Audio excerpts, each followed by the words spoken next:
I just want to take a minute to talk about one of my recent passion points. And I think people that know me, they know very well that there are different areas of the home and little pieces of staging opportunities that I go off on tangents about because I just think they're fun and I think they're missed opportunities.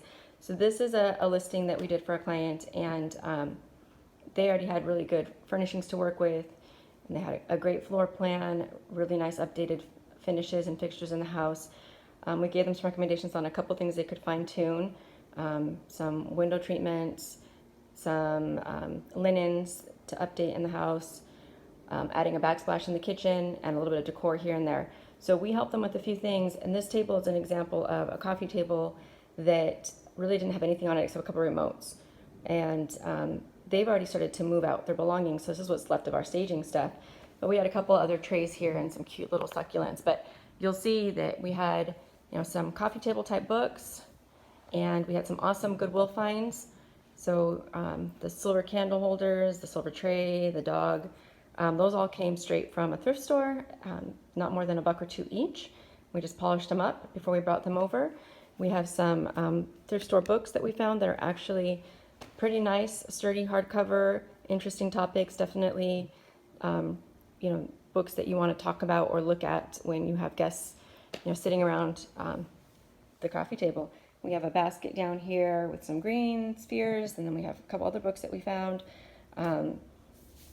We do splice in some of our staging inventory, so 1 or 2 odds and ends are things that we already owned, but another silver bowl there that we picked up at a thrift store, and just placed some more textural items in there, some balls and things like that. So having a coffee table like this, if you have a living room where you want to make the space feel warm and welcome, you want it to feel functional, you want it to feel a little bit more, not necessarily glamorized, but you want it to feel sophisticated, putting some thought into a tray, basket, some items with height, some items with interest, and some books that you would truly enjoy looking through yourself are great items to try to pick up. And picking those up secondhand if you don't already have them is a very, very, very easy and manageable thing to do.